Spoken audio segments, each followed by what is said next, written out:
discovery to us making the first batches, getting government approval.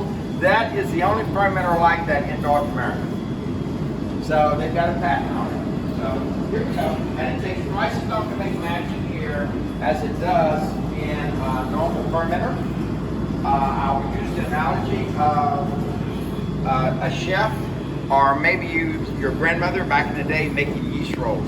That's the significance of that copper line fermentation vat. The ambient temperature of the earth is about 51 to 52 degrees. So when you put your yeast into that dough, making yeast rolls, you knead it in, you wrap it in cheesecloth, you put it back in a cool, dark area. And the yeast works very, very slowly. When you're at a restaurant and they're serving you a really good meal, when you bite into that yeast roll, you can always tell a homemade yeast roll because it melts in your mouth. But a commercial yeast roll, when you bite into it, it's granular, it's kind of gritty. And that's how you can tell one from the other. So this process takes twice as long as the way we would do it up there in the big vats. But that's where that really creamy, buttery mouthfeel comes from in some of these older age bourbons, like Very, Very Old Fitzgerald, A.H. Hurst 16-year-olds. All of those have this really nice, buttery mouthfeel to them. So we picked up from that, and so when we do our barrel selection, I'm going to show you some cool stuff that you can do when we get down to uncut and filtered barrel-proof bourbon. You can check it out. Let's see. Watch. Here we go.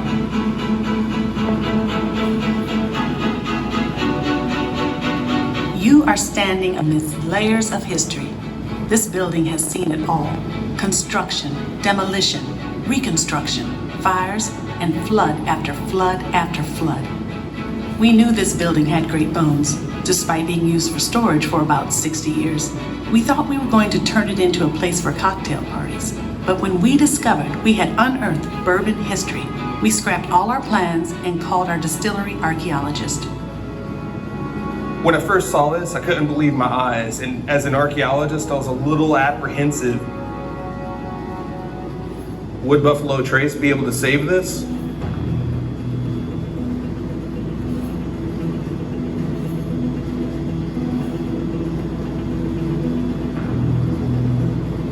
Buffalo Trace did a 180 and actually started working to preserve this in place. So we found thick pieces of glass, piece of copper sheeting that came from inside one of these fermenting vats. It sat on the very top edge of the brick, and it sat about like this with the copper sheeting draping down inside the 14,000 gallons. Lots of brick, copper spigots, lots of nails, bolts, other industrial things that we're not even sure what they did, but they served some purpose in this building as it changed over time. This building represents nearly 2 centuries of upheaval. Change caused by new technologies, market demands, the whims of politics, and the assault of Mother Nature. Digging into these discoveries, we're starting to taste the past. We are understanding the challenges that the 19th century distillers faced, the discoveries that they made. We're actually recreating the 19th century process of whiskey making right here. You are surrounded by the dust of history. It's our duty to preserve this and to honor the innovations of our predecessors, Taylor, Stagg, Blanton, Van Winkle, Weller, and Lee. This site was buried in concrete and forgotten, and as we were uncovering everything and finding all of these stages of ruins and artifacts, it's like our very own PomPeii, right in the heart of Kentucky, a bourbon PomPeii.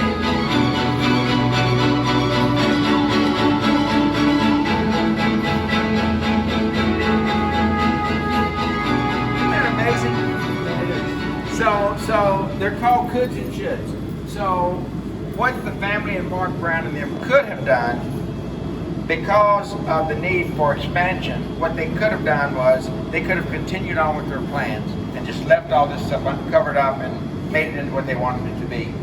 But the should is something that's unique in history, and they said, forget that, let's do the right thing here. So that's why this series is the only one that's done something like